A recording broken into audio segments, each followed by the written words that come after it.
Hola amigos, bienvenidos a una otra edición de Días Sábados que en esta oportunidad voy a dedicar a temas vinculados con eso que se suele llamar la gloria militar y naturalmente, como imaginarán, se me ocurrió desarrollar un poco este tema porque el 19 se celebra una parada y se celebra a nuestras instituciones armadas, las glorias militares, etcétera. Así que vamos a examinar en qué consiste, qué es lo que hay detrás de esta expresión de las glorias militares. Y voy a recomendar después algunos libros interesantes sobre el tema. Partamos entonces con alguna no sé si definición, pero más o menos circunscribir el tema. Normalmente se habla de glorias militares refiriéndose a victorias que han sido muy decisivas, muy importantes, quizás muy difíciles, y que de algún modo se asume que la victoria siempre otorga gloria. ¿Qué es lo que es la gloria? Gloria propiamente tal. Estaríamos en un tema complicado. A veces también se consideran parte de las glorias militares derrotas en las cuales el vencido se ha conducido heroicamente. Ha sido una batalla desigual, se ha combatido hasta el último hombre, se ha producido una defensa heroica, etcétera. Vamos a tener que definir también qué es lo que es heroico. Entonces, en las glorias militares, por ejemplo, en el caso nuestro, para nosotros es una gloria el hundimiento, la derrota en la batalla de Iquique, hasta cierto punto, porque más bien diría yo fue un empate, porque si bien la Esmeralda se hundió, también se hundió el barco Independencia, que era mucho más importante militarmente para el Perú que lo que era la Esmeralda para Chile. Pero en lo que corresponde a la batalla entre el Huáscar y la Esmeralda, evidentemente que la Esmeralda fue derrotada, fue hundida, y sin embargo se le considera una gloria militar por la manera como se dio ese combate.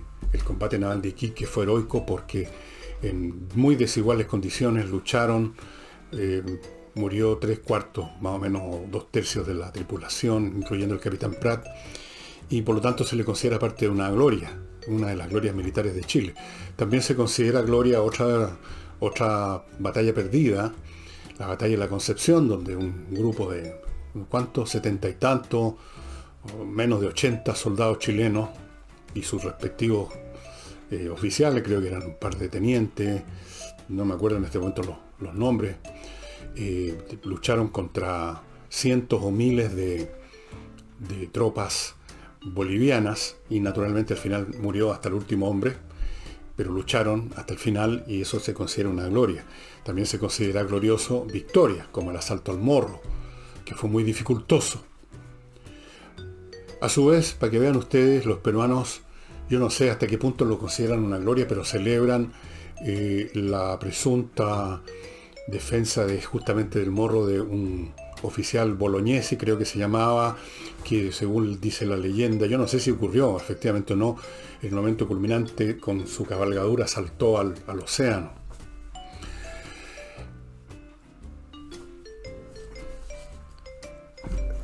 Todos los países, todos los que han estado en guerra en algún momento, buscan algún episodio que se pueda considerar glorioso. Incluso una derrota. Una derrota en que se combatió, quizás no hasta el último hombre, pero se combatió con denuedo. Se puede exagerar las historias que se cuentan los países a sí mismos, así como las historias que se cuentan las personas a sí mismos, suelen ser a veces bastante exageradas, por decirlo suave. Bastante adornan las cosas mucho. Ahora, esto nos lleva al segundo punto. Ya sabemos que existen glorias entonces cuando hay unas victorias estupendas o cuando hay unas derrotas donde ha habido mucho heroísmo. Pero ¿qué es lo que es el heroísmo ahora? Esta es una expresión que se usa quizá en exceso hoy en día, una vez más, por razones de política interior de los países, de las naciones. Y el heroísmo es una acción, una conducta rarísima, pero uno ve a cada momento que se habla de los héroes. Por ejemplo, estos 13 soldados norteamericanos que murieron en el aeropuerto Kabul como resultado de un atentado terrorista que además mató como 200 civiles. La prensa norteamericana y las autoridades norteamericanas hablan de los héroes. Y yo no creo que sean héroes. Porque el morir sin que uno haya buscado la muerte, sin que uno esperara la muerte, sin que uno tuviera idea que podía morir, simplemente porque uno estaba lamentablemente demasiado cerca de una explosión, no lo convierte a uno en héroe, porque el heroísmo, y por lo tanto el héroe, es quien sabe de antemano que está metiéndose en una situación en que está arriesgando, no solo que está arriesgando la vida, sino que casi con certeza la va a perder. Ese es un héroe. El que sabe que va a morir o que hay una altísima probabilidad de que muera. El tipo que se queda a defender una posición que es indefendible, por ejemplo, para darle tiempo a sus compañeros a que se retiren, el disparar mientras pueda hasta que lo maten. Ese es un héroe. El capitán Pratt, saltando al abordaje del Huáscar, a sabiendas de que no podía sobrevivir, ese es un héroe. Pero ser víctima de una explosión, no, a mí no me parece que convierta a alguien en un héroe. Convierte a alguien en un tipo con mala suerte, que estaba en el lugar y en el momento equivocado. Pero los países necesitan convertir la muerte en estas situaciones en algo digno de alabanza, en algo heroico. El heroísmo entonces es muy raro, porque, como veremos más adelante, la actitud natural del ser humano, natural, normal, sana incluso diría yo, en términos físicos y también morales, es la cobardía, que es una manifestación psicológica del instinto de supervivencia simplemente. Así es que el héroe es un personaje extremadamente raro. Extremadamente raro. Desde luego, personas que hacen algo por los demás, por su compañía, por su regimiento, por sus familiares, a sabiendas que les va a costar la vida, eso no se da solamente en situaciones bélicas, por supuesto. De algún modo, por ejemplo, en el Titanic, que se hundió en 1912, como ustedes saben, hubo una serie de personas de la tripulación del barco que tuvieron un comportamiento heroico. Por ejemplo, los radiotelegrafistas, que se quedaron hasta mientras hubiera energía eléctrica, mandando mensajes pidiendo auxilio, el SOS. No trataron de irse, sino que se quedaron en su puesto. Tenemos los fogoneros y otros tripulantes en la parte más baja del barco, la que primero se inundaba, que precisamente se quedaron hasta el final para mantener con energía eléctrica, haciendo toda clase de cosas para mantener energía eléctrica, para a su vez tener las luces prendidas del barco, que no cundiera más el pánico con la oscuridad, y para darle energía a los radiotelegrafistas. Esos tipos se comportaron heroicamente. Después tenemos a los pasajeros, que a sabiendas que no tenían ninguna posibilidad de salvarse, no lucharon por ocupar puestos, como hicieron algunos cobardes, en los botes, sino que dejaron que sus mujeres, que sus hijos abordaran los botes, y ellos se mantuvieron en la borda, además haciendo el esfuerzo de mantener una expresión tranquilizadora para quienes los estaban dejando, diciéndoles que las cosas se van a resolver, vamos a lograr salir adelante. Y esos también tuvieron un comportamiento heroico, o algunos dirían de caballero. Los caballeros no andan a los empujones por ocupar un puesto en un bote salvavidas mientras haya una mujer o un niño que lo pueda ocupar. Ahí tenemos situaciones extraordinariamente raras.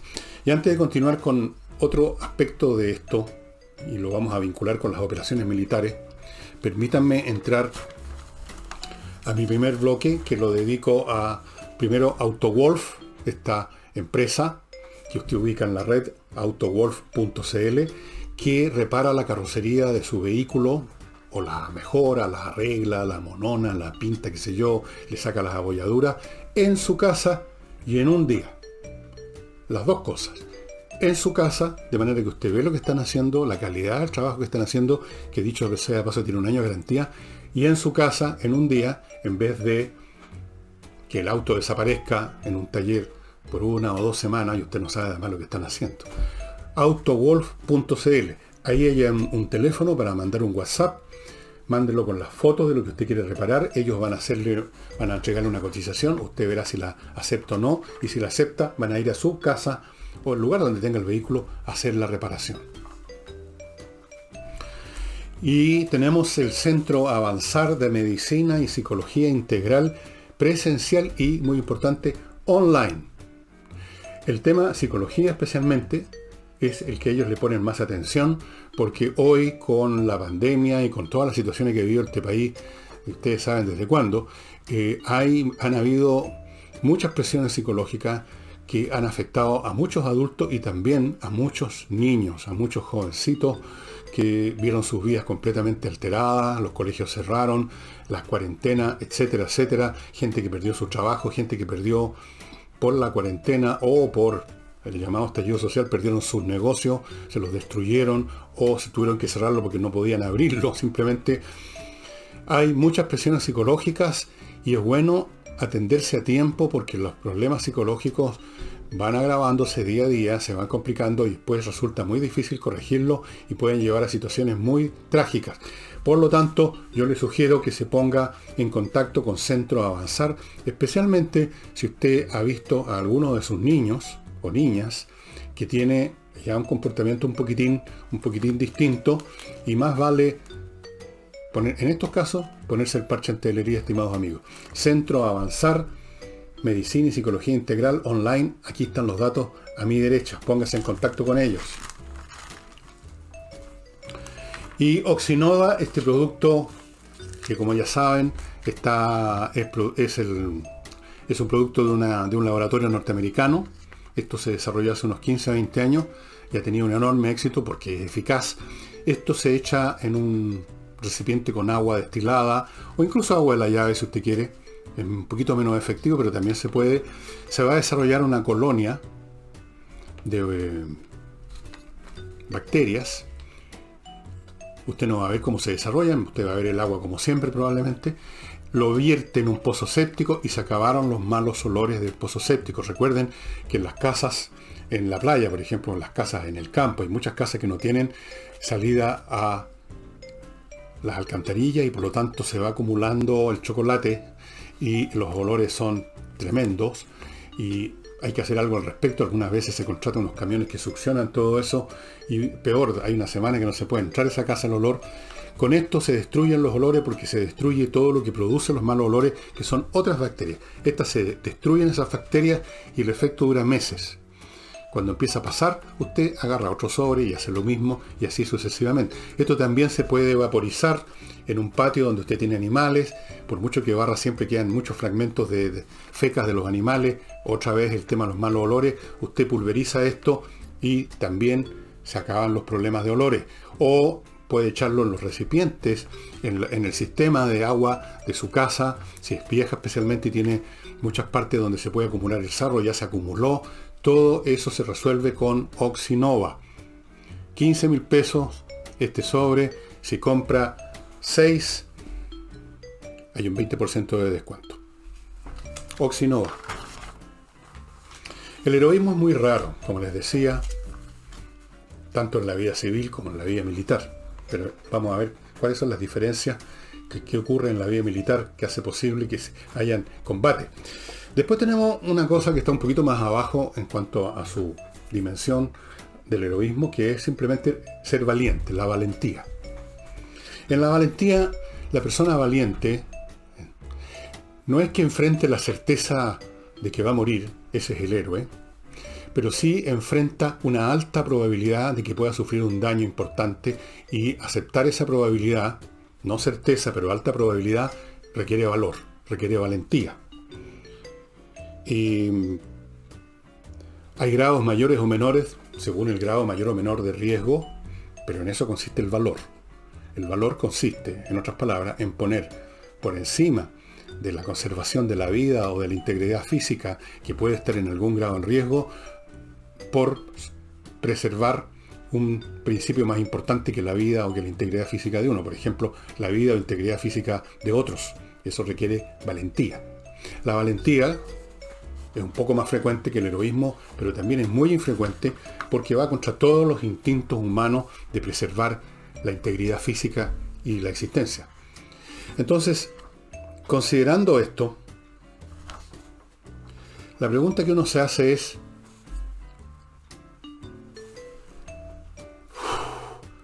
¿cómo hay combate? ¿Cómo hay guerra? Cuando son tan pocos los que tienen la materia prima para convertirse en héroes, y muy pocos también los valientes. ¿Cómo es que, sin embargo, la historia humana está plagada de guerras y combates de todo orden? Bueno, para eso están las instituciones militares, para crear condiciones que hacen posible el combate para hombres comunes y corrientes. Y vamos a distinguir, eso sí, ahora dos situaciones diferentes de combate que requieren un análisis distinto acerca de cómo es posible que se combata. Hay situaciones en que los combatientes simplemente están encerrados en un recinto del cual no tienen escapatoria.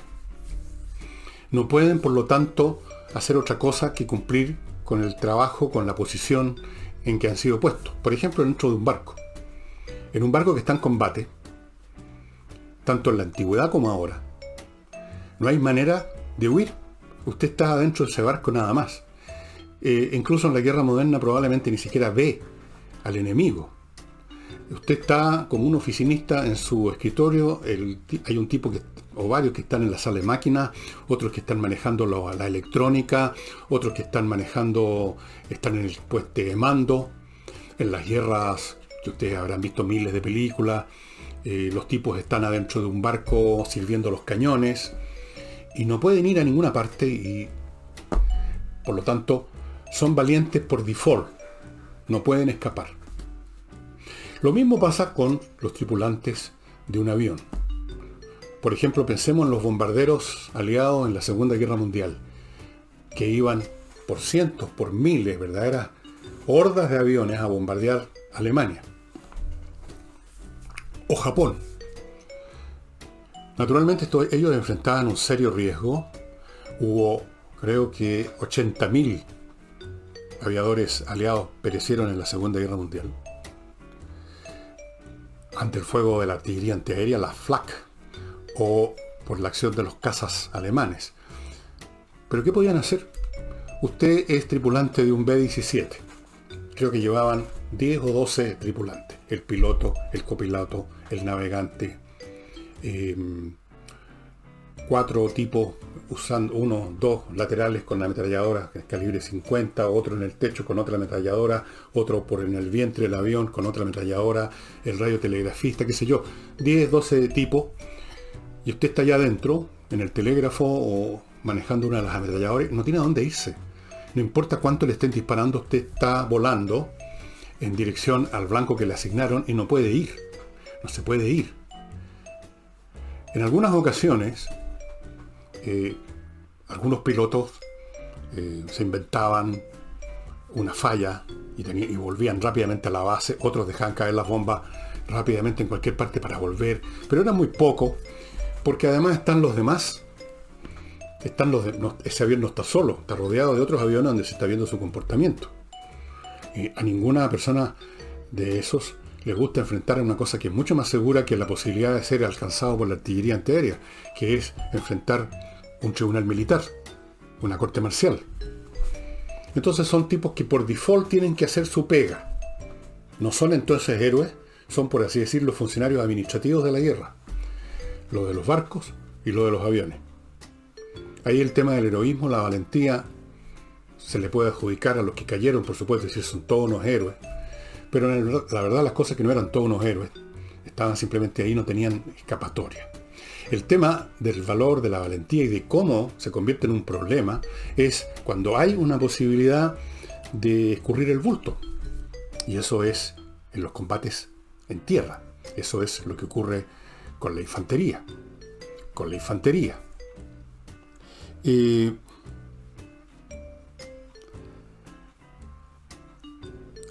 Tanto es así que hay una frase que yo creo que les he contado alguna vez, que un personaje de una novela de Anatole France, este hombre tan inteligente cuyos personajes siempre salían con frases de una inteligencia, una presentación tremenda. Bueno, un personaje de una de las novelas de Anatole France, si es que no lo dijo él mismo en alguna porción, decía que la táctica era el arte de disponer las tropas de tal manera que no puedan huir. Y por eso es también un principio militar muy conocido, que al derrotado hay que dejarle un puente de oro para que se vaya. A un enemigo que está siendo derrotado, pero que está con la espalda contra la pared, que no tiene escapatoria, va a tener que seguir luchando y va a tener que luchar con más desesperación, y eso puede ser peligroso, puede darse vuelta la tortilla. Entonces es preferible que tengan una manera de escapar, y al escapar ya el ejército se desintegra en sus elementos componentes, se convierte en una turba que huye. Al que es un principio militar ese. Pero toda la estructura del entrenamiento militar, estamos hablando ahora en general no solo de los oficiales que están haciendo carrera, y ahí entran otros factores, sino que el soldado común y corriente, el tipo que es reclutado, el conscripto que es reclutado en el caso de una emergencia. Toda la maquinaria del adiestramiento tiene que ver con combatir ese temor, convertir a estos seres humanos que lo único que desean es evadir los peligros, convertirlos en autómatas. Ese sería el caso extremo e ideal. Y para eso, todas las técnicas de adiestramiento que ustedes habrán visto en miles de películas, del momento que llegan los civiles con su ropita, con sus maletitas, y los recibe un sargento y los putea de arriba abajo y los trata pésimos, y los tipos no han hecho nada, bajaron del búho, los hacen ponerse en fila y los empiezan a insultar, los empiezan a maltratar. Eso uno lo ve en las películas. Yo no sé si se sigue aplicando más o menos el mismo sistema, pero no me extrañaría que alguna cosa parecida, para deshumanizarlos, para convertirlos ya en parte de un engranaje de una máquina, para que ya no se consideren civiles, personas con familia, con una personalidad, con gustos, con esto, para que dejen todo eso de lado, para que lo eliminen, para que se los eliminen y se vayan convirtiendo en rodamientos de una máquina. Esa es la razón de ser de muchos ejercicios que ustedes habrán visto en documentales, en películas también, y que parece que no tienen nada que ver con la guerra, como hacerlos marchar o hacerlos correr horas y horas. No es solamente un tema de adiestramiento físico. Si ustedes creen que se trata solo de eso, están equivocados. Se trata de ir generando la obediencia ciega al oficial, el actuar como un grupo compacto, el seguir las instrucciones incluso más desopilantes. Vamos a correr hoy día 40 kilómetros con la mochila llena de piedra, lo que sea, hacerlo. Eso es para ir formando la mente, la disposición, la capacidad para enfrentar una situación de guerra.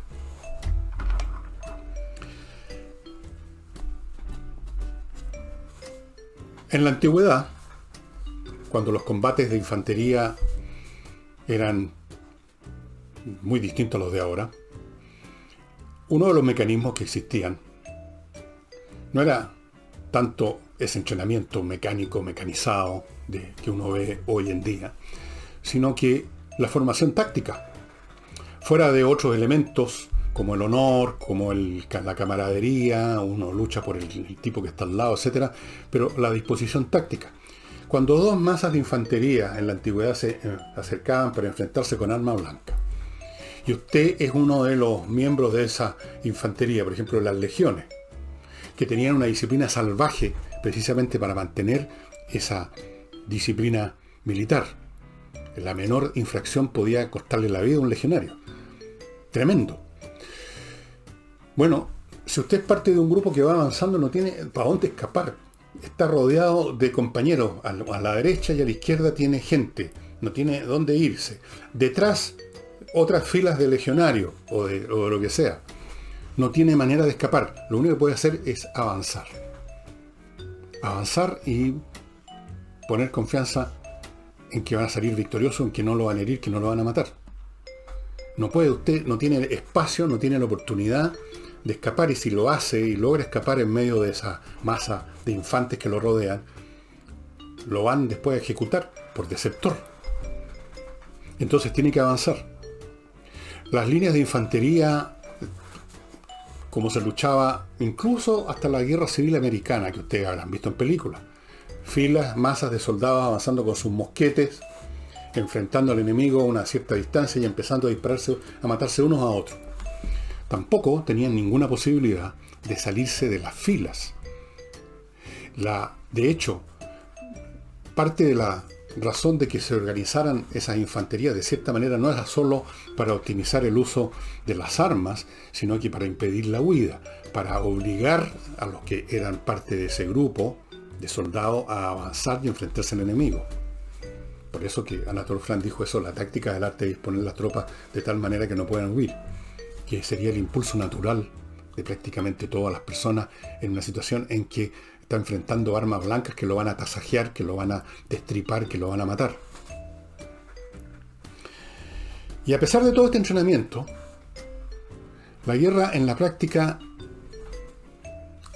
es bastante menos heroica y valiente de lo que ustedes pueden imaginar. Yo me les he mencionado en alguna oportunidad, y se los menciono de nuevo porque viene a cuento, un estudio que se hizo terminada la Segunda Guerra Mundial. Se escribió, el tipo que lo hizo estaba ahí, era un observador participante, como se llama, un sociólogo, no me acuerdo el nombre y no me acuerdo el título del libro tampoco, lo estudié hace como 40 años atrás o más. Y el tipo se insertó, este estudioso, este sociólogo, en un pelotón, o sea, en un grupo de 10 o 12 soldados, no sé el número exacto, que conforman los pelotones en la infantería americana, por lo menos en la Segunda Guerra Mundial. Pero el pelotón es un teniente, un sargento y los privados, los soldados comunes y corrientes. Y en su estudio, en su reporte que finalmente escribió, de la patrulla americana, creo que se llama American Patrol, describía que el trabajo concreto de pelear, de luchar contra el enemigo, lo cumplían uno o dos. Los demás estaban fondeados en la trinchera o escondidos detrás de lo que encontraran como protección. Cuando mucho, y ustedes lo pueden ver en filmaciones de verdad, de guerras de verdad y no en películas, asomaban así al tuntún sin ni mirar el arma para disparar, poniendo a descubierto solamente la mano y el brazo quizás. Uno o dos hacían la pega, en el sentido de ponerse realmente en posición de hacer fuego contra el enemigo con un mínimo de puntería y de propósito. Otros, bueno, esto se da en todas las situaciones militares, ustedes lo pueden ver en todas las historias militares que entran en ese nivel de detalle, que muchos soldados se infringen heridas, no mortales por supuesto, para que se los saquen de ahí. Se disparan en un pie, en una mano. Y uno de los temas frecuentes de la disciplina militar es detectar a estos que se hieren a sí mismos para escurrir el bulto. Pero incluso los que están en combate ya, son muy pocos los que efectivamente están combatiendo contra el enemigo, tratando de matar o herir a alguien, porque están preocupados en primer lugar y en segundo lugar de proteger su pellejo. Esa es la realidad.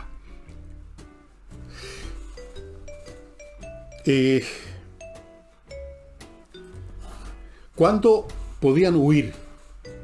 Volviendo ahora atrás, a las guerras del siglo XVIII para atrás, ya sea con mosquetes, con trabucos, con arcabuces, con espadas, con lanzas, todo lo que ustedes quieran para atrás. ¿En qué situaciones tenía opción el combatiente que lo único que quería era no estar ahí, probablemente? ¿Cuál era el momento en que tenía una opción para huir? Se lo voy a decir en unos momentos más, después de hacerme cargo de mi nuevo bloque, de mi próximo bloque comercial, que lo inicio con una excelente opción de negocios que es inversionglobal.cl. Es una empresa global de abogados y consultores con más de 10 años de experiencia que se encargan de guiarlo a usted ayudarlo, dirigirlo y protegerlo, para hacer inversiones en Estados Unidos, el Reino Unido y Dubái. Invertir con seguridad significa invertir con las seguridades jurídicas, tanto en el país de origen, o sea, en este caso Chile, como en el país donde se está haciendo la inversión. Le ayudan además, y esta es otra acción jurídica, a constituir sociedades, a administrar su inversión, a abrir cuentas corrientes, un montón de cosas, y todo esto en inversionglobal.cl, estimados amigos. Es una oportunidad interesante. Hoy en día hay mucha gente que ha perdido lamentablemente la confianza en nuestro país, en nuestra economía, en lo que va a pasar aquí en el futuro, y están invirtiendo afuera. Esa es la realidad. Yo soy solo el mensajero, no soy el autor. Y hay muchas personas que desean invertir afuera, y esta es una oportunidad de hacerlo con gente que tiene 10 años de expertise en guiarlo para hacer esas inversiones en países llenos de oportunidades, por ejemplo como Dubái. Es impresionante todas las oportunidades que hay allá. Inversionglobal.cl. Y continúo con Gigena, una academia de música online, donde usted puede darse el gusto de aprender o recordar, por si alguna vez estudió un poco y dejó botado el asunto, estudiar guitarra, la guitarra clásica, la guitarra popular, todas las formas de guitarra, bueno, la guitarra una sola, saxofones, teclados, contrabajo eléctrico, flauta dulce, flauta traversa, percusión, todas esas cosas online. Los cursos online, recuerden, son muy potentes, aparte de ser mucho más cómodos. Usted está en su casa con su guitarra siguiendo las clases que le dan a dar en Gigena. Y si tiene niños y quiere educarlos bien, quiere darles las disciplinas que son tan importantes para que no sigan el camino de la perdición, digamos, de la mediocridad, la música es esencial. Y en Gigena Online le dan mucha importancia a la enseñanza de la música a los niños. Gigena Online. Continúo con Bomboni. Miren ustedes la hermosa caja que me llegó. Ya se imaginarán ustedes lo que hay acá adentro. La vamos a abrir delante de ustedes. ¿Y qué tenemos acá adentro, señoras? Pues que tenemos bombones. Ahí los tienen. Todos distintos, el diseño, todos ricos, todos con un relleno maravilloso. Esto es producto de la familia croata que se dedicó a hacer estos chocolates, estos bombones, estos dulces de chocolate con recetas croatas. La empresa se llama Bomboni. Fíjese, cada cajita trae un librito chiquitito donde explican qué es lo que trae cada uno de los bombones que vienen acá adentro, porque son todos distintos. Ustedes ven que hay aquí 12 bombones exquisitos. Amigos, entre el sitio de Bomboni, adquieran los productos y le van a llegar a su casa, se los van a ir a dejar, o sea, todo perfecto. El chocolate es maravilloso, siempre es bueno tener chocolate en toda ocasión, no solamente ocasiones especiales, todos los días son especiales para el chocolate. Y termino este bloque con El Jardinero, otra empresa familiar que se encarga de cuidar jardines, de amononar jardines, de mejorar jardines. Incluso los que amamos los jardines, como es mi caso, los árboles y todas esas cuestiones. Nos equivocamos, no sabemos. De repente yo planto unas semillas, planté el otro día unas semillas para que crecieran unas plantas, pero no sabía cuántos centímetros tenía que tener el hoyito para meter la semilla, entonces no ha aparecido ninguna cuestión. Voy a tener que hacerlo todo de nuevo. Entonces, uno no sabe dónde plantar, cuál es la tierra mejor, que sea ácida, que sea básica, que si tiene que tener mucho sol, que tiene que tener poco. Todo eso lo saben en El Jardinero. Entonces, no solo mantienen su jardín, sino que se lo pueden mejorar muchísimo y aprovechar incluso los jardines más pequeños que queden maravillosos. Eljardinero.cl, estimados amigos.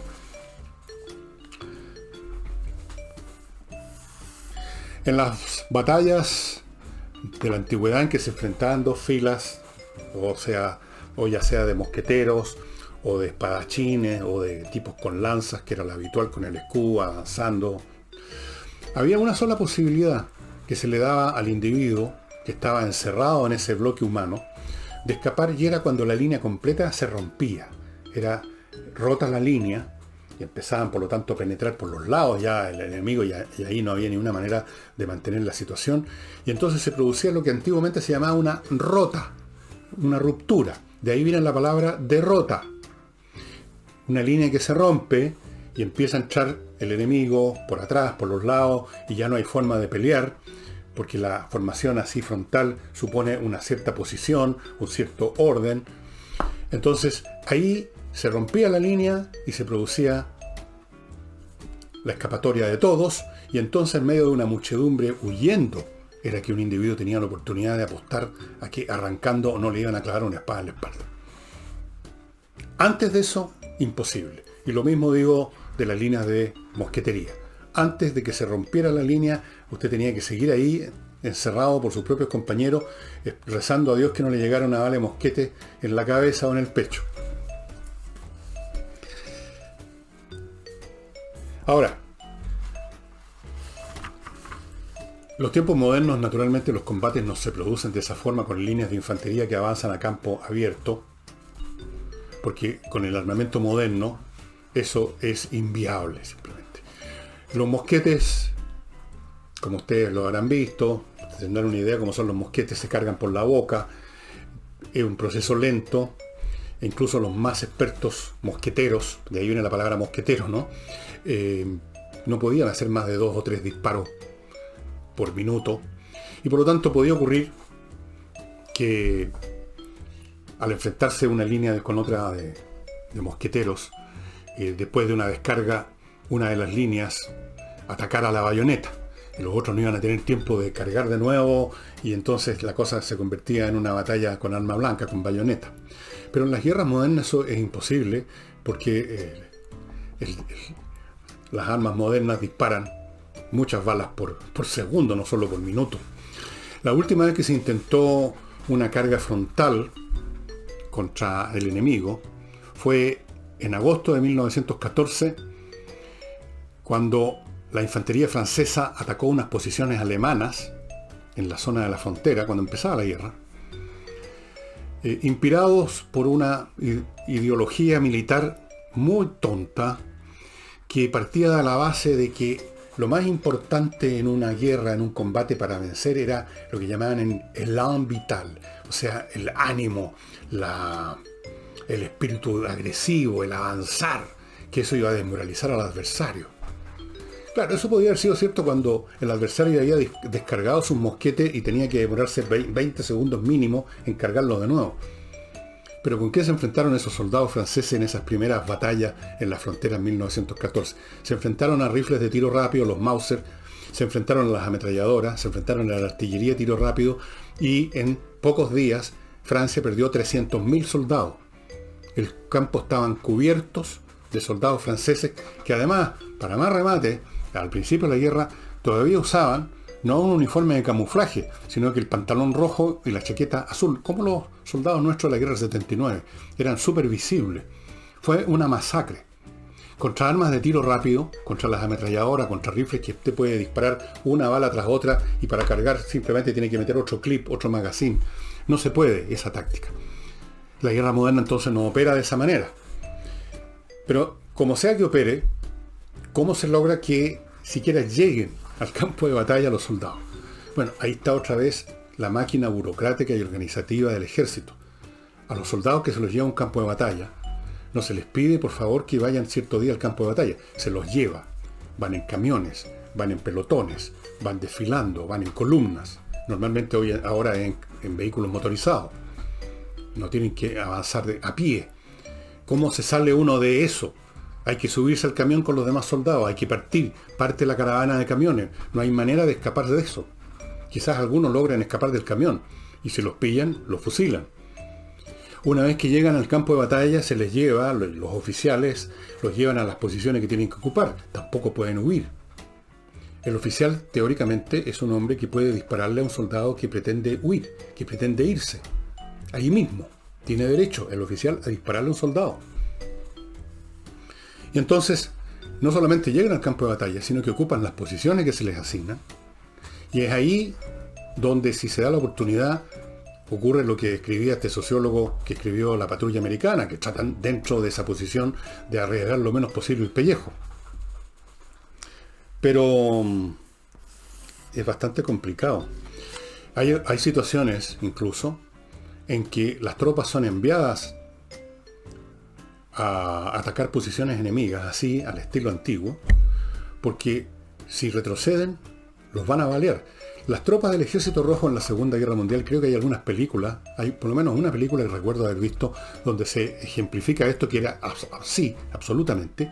Se enviaba a atacar contra una posición alemana a una tropa, 1000, 2000, 5000 hombres, qué sé yo, corriendo, gritando ¡hurra!, a campo traviesa, recibiendo el fuego alemán, que los diezmaba.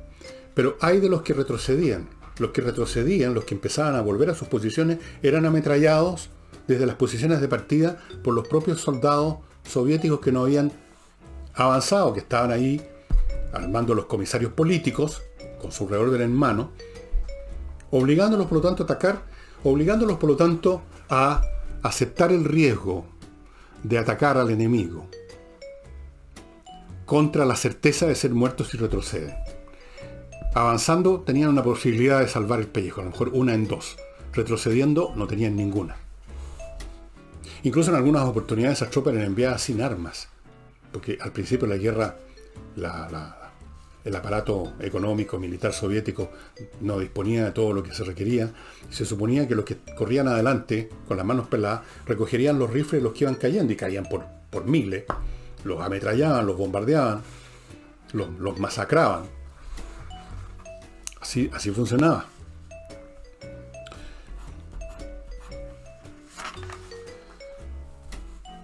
Todo esto significa que en la estructura militar, la organización burocrática de un ejército, en tiempos de guerra y en tiempos de paz, está hecha para lograr su cometido, aún partiendo de la base que el sentimiento natural de todos los seres humanos es la cobardía, el instinto de supervivencia, el salvar el pellejo.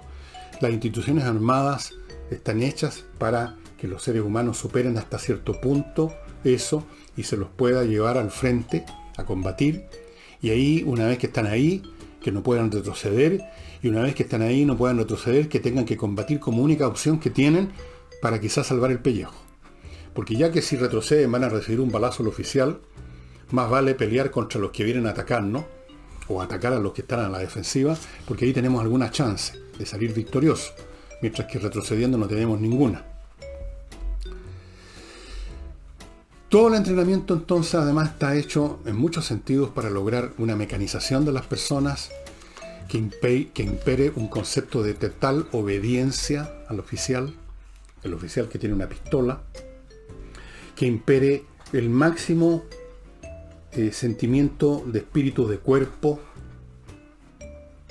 de que cada miembro de una patrulla, de un batallón, de una compañía, de un regimiento, sienta que su compañía, su regimiento, su batallón es algo muy especial, que importa la opinión de sus compañeros inmediatos, especialmente los de la compañía o los de la escuadra de la cual forma parte. No digamos, quedar en mala posición frente a sus compañeros, defenderlos. Se generan toda clase de mecanismos para superar esta cobardía natural que aún así ejerce su acción en el campo de batalla. En algunas ocasiones este espíritu de cuerpo es tan fuerte que sin necesidad de un oficial con una pistola, los tipos combaten, si es necesario, hasta el final. Uno de los episodios famosos es en la batalla de Queronea, el 338 a.C., entre algunas tropas de las ciudades griegas que querían ponerle un coto a las intenciones del rey Filipo, el papá de Alejandro Magno, de influyendo y dominando Grecia. Le hicieron frente en la batalla de Queronea, y entre los que le hicieron frente había un destacamento de tebanos, o sea, ciudadanos de Tebas, que se caracterizaban por tener todos ellos, eran todos homosexuales, ese grupo, eran parejas, eran 150 parejas, 300 tebanos, con la idea de que estas personas que tenían amor mutuo, estas parejas, no iban jamás a darle espalda al enemigo por orgullo ante su compañero, por luchar con su compañero, por defender a su compañero, y así lo hicieron y murieron los 300. Y hay un monumento que ustedes pueden encontrar en Google a estos 300 tebanos, 300 creo que eran, si no eran 600, pero 300 creo que era, que murieron hasta el último hombre luchando por este espíritu de cuerpo poderosísimo que estaba basado en esta relación sentimental, afectiva con su compañero, y supongo también con su ciudad, con todo eso, lograron imponerse al miedo, al deseo natural de salvar el pellejo. Es muy interesante ese episodio, pero han habido otros. Nosotros tuvimos lo de la batalla de la Concepción. Ahí podían, no sé si podían huir ahí o no, aparentemente no, estaban encerrados en ese pueblo. Pero además de eso, podían haberse quizás rendido, tuvieron varias oportunidades y no lo hicieron por el espíritu de cuerpo. Llega un momento, en algunos casos muy especiales, muy excepcionales en el curso de toda la historia militar del mundo, en que se producen estas situaciones en que los hombres, no solo uno o dos, sino que un grupo completo supera el temor a la muerte porque tienen más temor a la mala opinión de los demás, a desfallecer ante los demás, que a morir.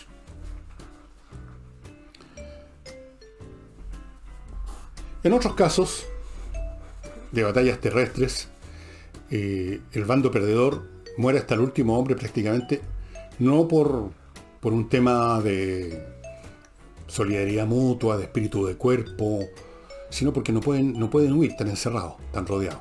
La más famosa batalla de ese tipo,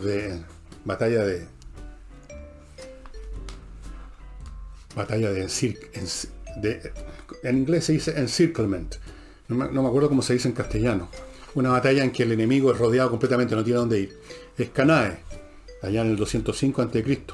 Las tropas dirigidas por Aníbal, el famoso Aníbal que fue el terror de Roma, aniquilaron a 80.000 legionarios romanos, porque los rodearon completamente, no tenían a dónde huir.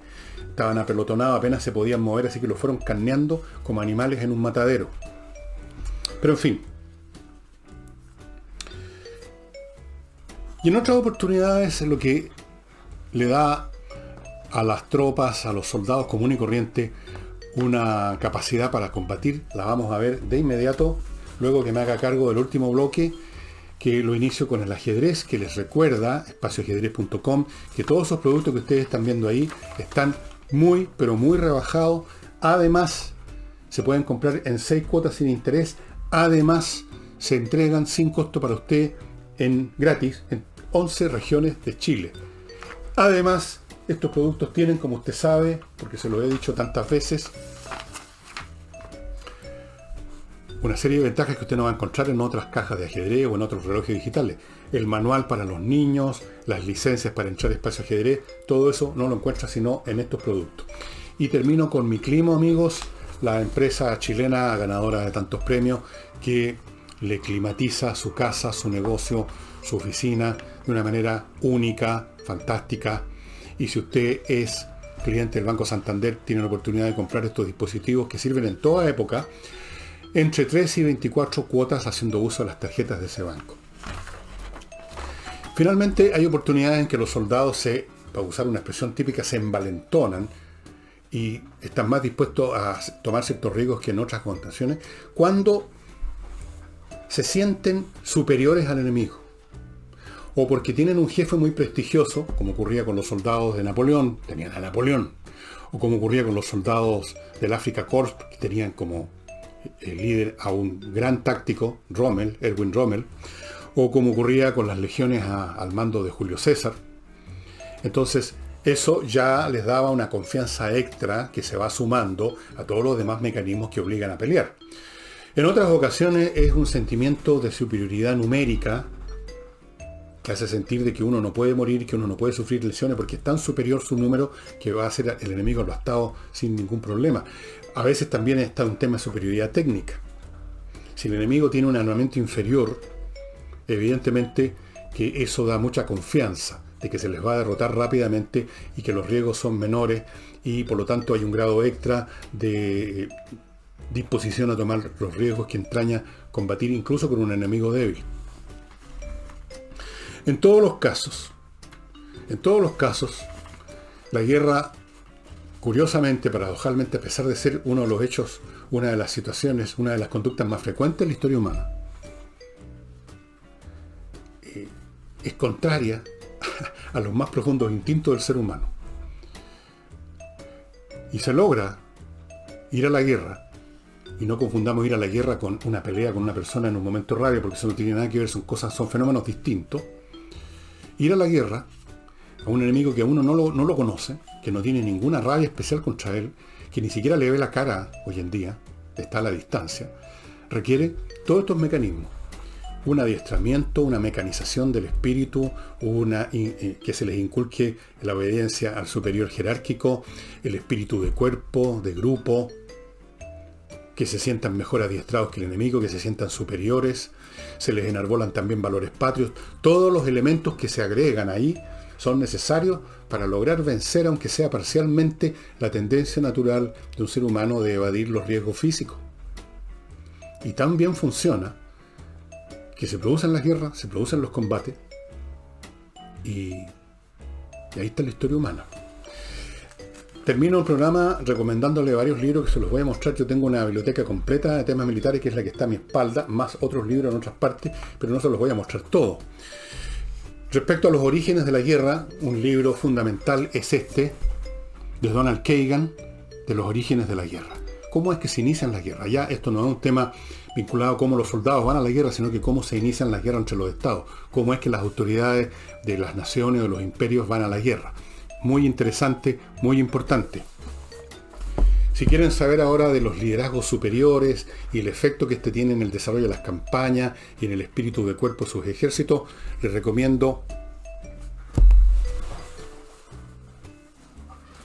las memorias de Erwin Rommel, los papeles de Rommel. Muy interesante. Además, fuera de eso, está el tema de todas las doctrinas militares, que yo creo que sigue siendo válido en la guerra de movimiento, que es la única clase de guerra posible en tiempos, ya en la época de la Segunda Guerra Mundial, y sobre todo ahora la guerra que está a bordo de vehículos, guerra de movimiento en todo sentido. A los interesados en entender cómo se organiza una sociedad para ir a la guerra, o sea, cómo organiza su aparato industrial, una guerra es costosa. Aquí están otras memorias.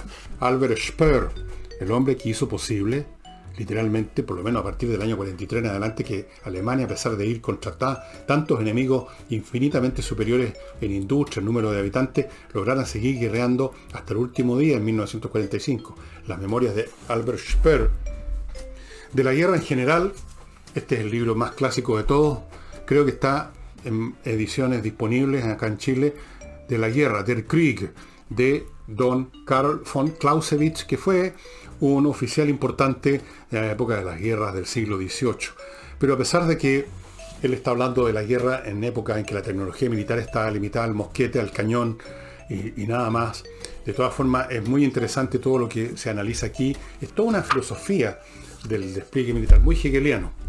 Y finalmente, para que se hagan una idea de cómo se combatía en la antigüedad clásica, Soldados y espectros, del señor Lendon, una historia de las batallas en la antigüedad clásica. Aquí el tema, por ejemplo, de el espíritu que inspiraba a los legionarios, basado en la cultura básica de la antigüedad, que era aristocrática en el sentido de que cada cual tenía que brillar por sus propias virtudes personales a cualquier precio. Eso era fundamental en el elan vital del legionario romano y sus oficiales. Hay una historia de eso, porque no fue lo mismo en el principio de los tiempos, en la historia militar romana y de Grecia, a lo que se empezó a producir al final, cuando empezaron a surgir otras tecnologías militares. Estos libros son todos interesantes, todos entretenidos, todos ilustrativos, y le van a dar a usted un buen cuadro de esto que se llama guerra, y que a pesar de todo lo contrario que es al espíritu humano, sigue como una plaga apestando y afectando la historia de nuestro planeta. Y eso sería todo por ahora, estimados amigos. ¿Sí? Porque no tengo más que decirles y no quiero hablarles de más. Así es que todo lo que puedo decir es que no sé si mañana voy a hacer programa con Álvaro. Todavía no lo hemos visto, no lo hemos decidido. Pero si usted entra a YouTube y está el programa, significa que lo hicimos. Y si no está, significa que no lo hicimos. O que lo hicimos y va a salir un poco más tarde. No sé todavía. Perdónenme, pero son días bastante especiales, ¿no? Y eso sería todo. Quizás nos estemos viendo mañana o quizás nos estemos viendo el lunes.